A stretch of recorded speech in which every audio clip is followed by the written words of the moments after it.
हाय, आज हम ABG sampling पढ़ेंगे जिसके अंदर हम किस तरह एबीजी का सैंपल कलेक्ट करते हैं और किस तरह उसकी रिपोर्ट बनाते हैं वो समझेंगे। उससे पहले आपको 3 चीज़ें याद रखनी है। एक तो एंगल का रूल 30, 60, 90 के रूल आपको याद रखना है। सेकंड एलेंस टेस्ट, क्या होता है कि अपना जो हाथ है, अगर आप रेडियल प्रिक लेने वाले हो तो हाथ को अपने 2 ही आर्टरी सप्लाई करती है, एक है रेडियल और अल्नर। तो अगर रेडियल को प्रिक किया और रेडियल डैमेज हो गई तो अल्नर पूरे हाथ को सप्लाई कर पाएगी कि नहीं, उसके लिए एक एलेंस टेस्ट हम करते हैं। वो स्क्रीन पर प्रोसीजर है, वो पढ़ लो।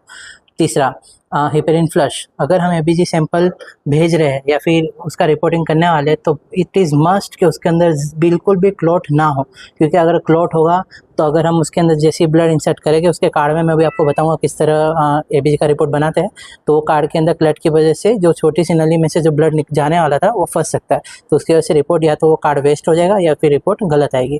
ठीक है, तो उसके लिए अगर आपके आईसीयू में ही एबीजी एनालाइजर मशीन है, आप डायरेक्ट ही ब्लड डालने वाला हो तो तुरंत कलेक्ट करके आप उसके अंदर डाल दो तो ठीक है। लेकिन अगर आपका सैंपल बाहर जाने वाला है, हॉस्पिटल के कहीं किसी लैब में जाने वाला है, तो उसके लिए आपको हेपेरिन फ्लश की हुई सिरिंज का यूज़ करना बहुत ज़रूरी है। अब बात है कि एबीजी सैंपल कलेक्ट करने के लिए पहले से कुछ सिरिंज आती है, उन सिरिंज के अंदर ऑलरेडी हेपेरिन को फ्लश किया हुआ होता है, वो ऑलरेडी हेपेरिन कोटेड होती है। ठीक है, तो उसका यूज़ हम डायरेक्ट कर सकते हैं। लेकिन अगर आपके पास वो सिरिंज नहीं है और आप अपनी नॉर्मल सिरिंज से करने वाले हो तो उसके लिए आपको 2 ml की अपनी नॉर्मल सिरिंज लेनी है। तो उसके अंदर 0.5 to 1 ml जितना हेपेरिन लेना है, पूरी खींच के अच्छे से हिलाना है और पूरा हेपेरिन निकाल देना है। याद रखना, पूरा हेपेरिन निकाल देना है।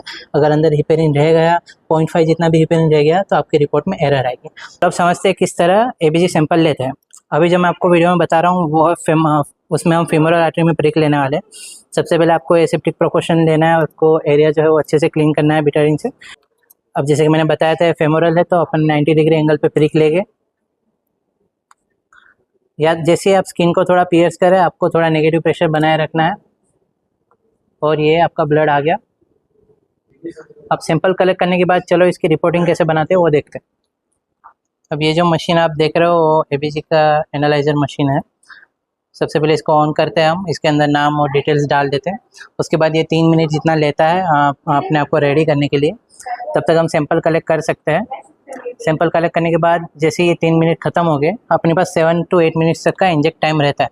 तब तक हम सैंपल तब तक हमें डाल देना है। अगर वो हमने डिले कर दिया तो वो कार्ड वेस्ट हो जाएगा, और कार्ड यहाँ हमें वेस्ट नहीं करना है क्योंकि ये जो कार्ड है वो काफ़ी ज़्यादा महंगा आता है।